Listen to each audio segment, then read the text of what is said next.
Hello, and welcome back to How to Draw Dragons with the Dragon Story. This is the final phase on this dragon. I said the final phase was the last one, but I kind of had some discoveries in the last video, which inspired, this new process. And so we just focused on the texture lines at first. And so this is the finishing pass, for reals, I promise. And so, once again, iPad Pro, pencil, artist glove, all that stuff. I probably don't need to recite that every time. So now that I have my basic texture lines in here, I think it's time to kind of finish everything out and make sure it looks as good as we can make it. And so one of the things that I do a lot is once it's figured out, I'll make sure the really shaded areas have the proper shadow work. And you'll notice that even creating these shadows, I still try and follow some of those texture lines. I mean, I sometimes if my pencil's on the side enough, it creates a soft, and so it's not as noticeable. Or if I make the brush really big, I can lay down some shade really softly, but if I'm careful. And there's always this, it's always going to be a little bit darker the closer it is, I don't know, to the overlap, whatever you'd call that.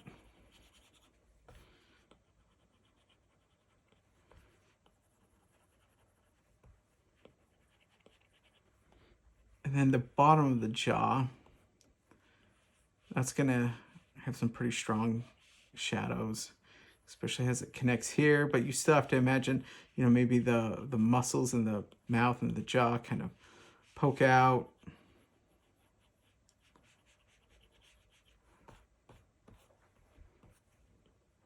You'll actually notice I'm cross-hatching some shading to help break up. I mean, you want to be very mindful of your texture lines, but obviously there is some variance.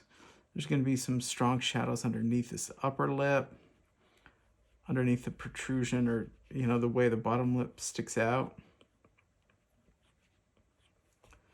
And the one thing that you want to keep in mind is, at least I start my drawings with a lot of lines, but then I try and have like a painter's mentality and get rid of lines as I go. Because, I mean, there's no such thing. I mean, there's not really lines. I guess there kind of is, but everything's just a 3D shape, and it's the way the light bends around it.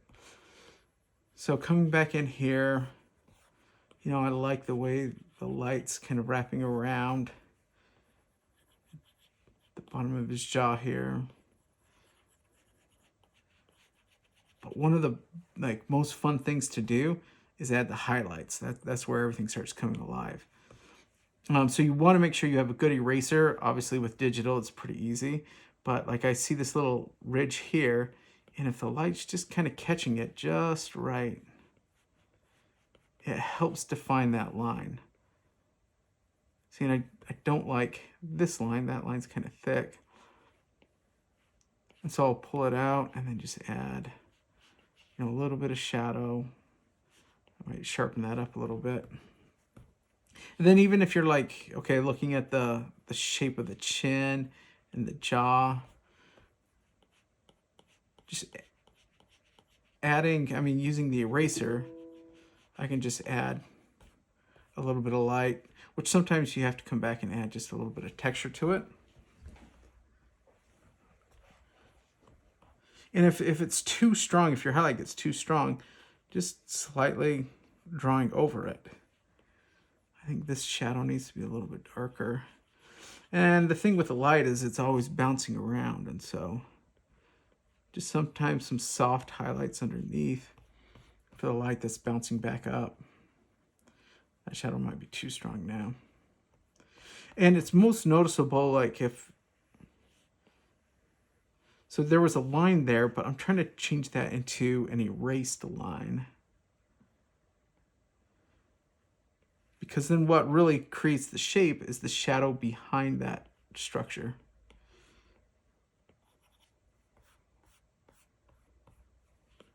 Okay, let's start attacking the upper portion of the head.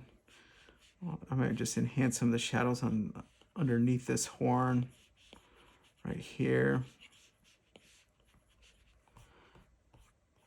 See, and then like the lips, like the way the lips curve around, you want to make sure the shadow wraps around it. But like what I don't like is how strong that line is. But I don't want to highlight there either.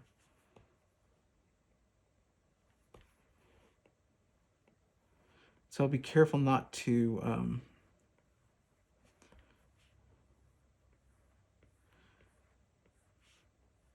go too bright on this highlight.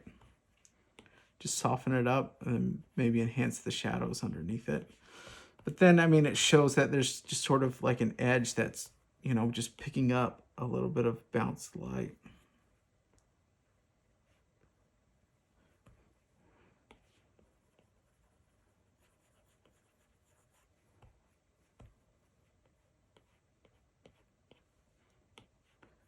See, and this is, I mean, it's really easy to throw in the highlight there.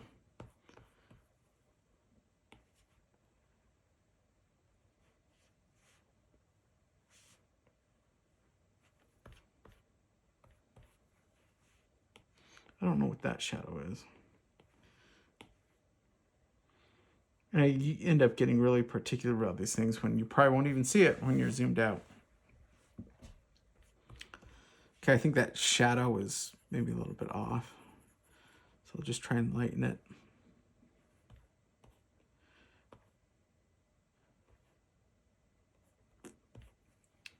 A lot of the times I'll just kind of add a little bit of shadow around the horn. So there's some good contrast between the skin of the dragon and the horn that's coming out, because then I can just come back in with my eraser.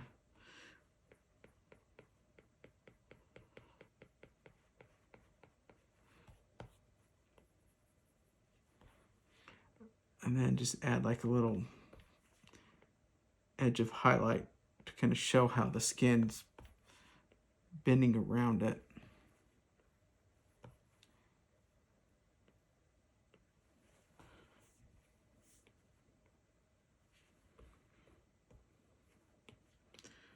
Same thing here, I'll just kind of darken this.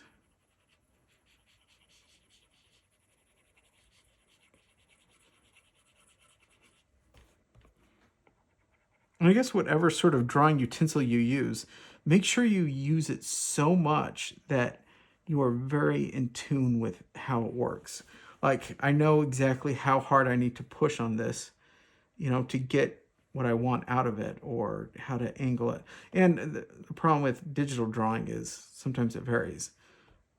I mean, just watching these videos, sometimes you'll notice I'm not getting the line quality I want. And so I kind of have to like scribble with my brush to, you won't run into that issue with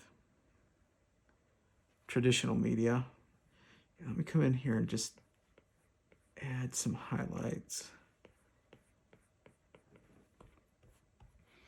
You know, just to make the horn structure just really pop, like stand out from where it is behind it, or from what's behind it.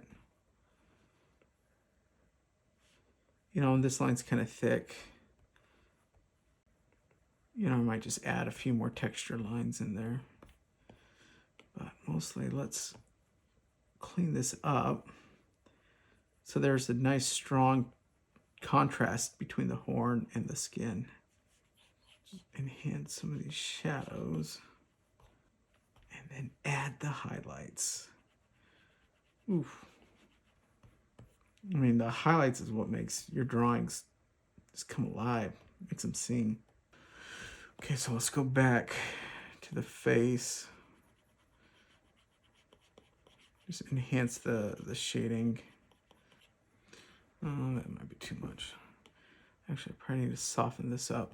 You know, if the light's coming right here, this would be a lot softer. See some of my texture lines, I mean, if you really get in there, they're starting to crisscross, which can kind of detract from the overall. But again, it's a pretty small spot. Once again, let's not forget the highlights. Sometimes I'll come back and erase the lines around, like erase lines that I've drawn and use the highlight line to define it. Let's see how this is looking. And I'll still enhance texture lines. You know, and so here's a good example. If I just kind of clean up these lines right here and use highlighting to do that, it helps define your drawing without these blatant dark lines. And maybe I'll come back in and shade where the transition is. You know, if you think about that ridge kind of poking up and the light's catching it, I can just add a little bit of shadow around it. You know, let me add some texture lines that are crisscrossing this way and get rid of the horn texture line that went too far. Okay, so then if I look at the dragon drawing, trying to imagine the light, you know, this horn is like behind his head, so we want to make sure that's darker. This one's probably pretty dark too. I mean, it's part of the main horn that's growing, but it's behind this smaller one. And don't worry if you're shading over cricks, because if you just come back in and enhance that highlight, like boom, it's awesome. Let me just add some darkness around, because no matter what, there's always the way the skin forms around a like horn growth. Obviously this work gets really detailed, so I may have to speed up parts of this video, but or not, I don't know, we'll see. Oops. Contrast is something to always keep in mind, because if I can contrast the skin to be darker than the horn, even if they're both in the shadow, that helps your drawing read better. Just trying to give a little sense of the shape of this line. Okay, let me, before I get too far, and this, I mean, it seems pretty sloppy, but I'm just throwing in some of the shading, you know, to separate these scales from the part of the head that's closer to the viewer, the camera, I guess. And then obviously there's shading behind on the bigger scales. Oops, see, that shading looks too out of place. It needs to be softer.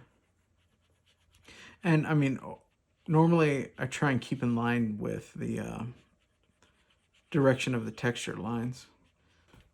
So let's look at this as a whole. You know, and if the light's coming from this direction, you know, I'll put a little extra shadow on the back. And you may be thinking, well, that looks horrible. That's all like all muddy and gross, but seriously, do not underestimate highlights.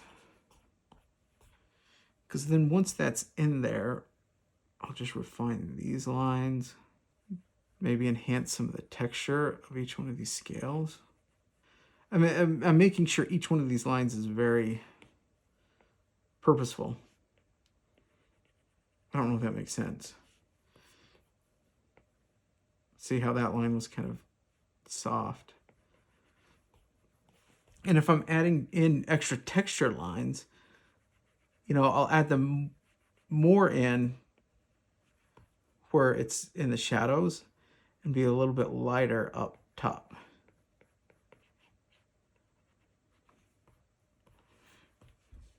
Okay, then, I mean, I step back to kind of look at how it looks as a whole, and I'm sure you're thinking, well, it still looks kind of messy and gross, but seriously, do not underestimate the power of the eraser. I don't know why I started with this one, but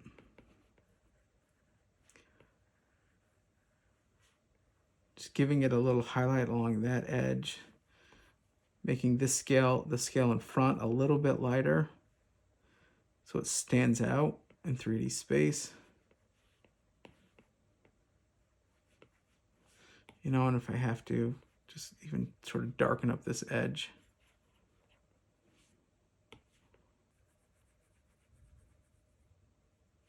You'll notice I'm making the highlight lines same shape or same direction as the texture lines. Because the highlight lines, I mean, they add just as much texture. Obviously, if you're doing this traditionally, you'd have to be on a really large canvas. And so then as I pull back to see what it looks like, I can go in and think, well, okay, some of this is a little bit dark. But I can just lighten the whole area. So it still has that same level of contrast between the front scale and the scale in the back. You know, maybe I go over and outline these. But I mean, a lot of times I'll see how it looks in the end, because I have some techniques to really sharpen up my line work. Okay, so then let me start adding some shadow around the jaw, and then we'll get to the back of the neck. I want to make sure the jaw has a nice definition to it. So the jaw is a really good area where if we just softly put in some of that bounced light, you don't want it too sharp. That might be a little too sharp. I'll try and blend it a little bit. But then that helps the definition of the jawline. So maybe we just finish this up. You know, because there's a lot of shadows right down in here. Kind of going against my texture lines, but that's okay for right now. Of course, then when I get down here, where there's more space, I want to make sure I follow those texture lines. And because a lot of this is in the shadow, I don't mind just kind of filling it in. And it layers on top of the texture layers that I did before. I might go back and enhance some of that texture. So what we need to do now is clean this area up. You know, because this is going to be a lot in the shadow. This stuff will have a little bit more light to it. I want to make sure there's some good contrast around the jaw. Okay, but really the trick is, once again, the highlights. Suppose if you're drawing traditionally, you want to shade very carefully, because this work could get pretty tedious. Traditional, well, it's still tedious with digital drawing, but a lot of times the artists will use eraser shields when they're putting down some of the soft shading. I would recommend those.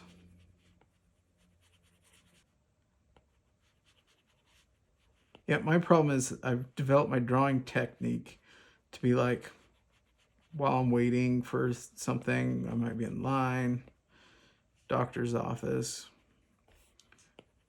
watching a movie, because then you just kind of zone out and draw.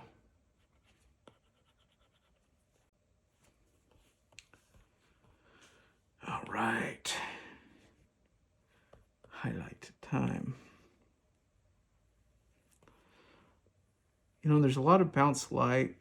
I want to be careful not to make it too strong of a highlight, but just a little soft bounce light. It's kind of coming up here, picking up on some of the structure of the dragon. A lot of time the edges will pick up light, and you can also add just a little bit more texture, especially for these scales that are like way hidden in the shadows. I'll often use the highlights to help determine those lines or define those lines. Yeah, I think that's looking good. I think these scales right here would probably be picking up a lot more light. So I just come in here and soften up the values. Let's see how it's looking. Sweet. Man, I don't want to spend a ton of time here in the neck.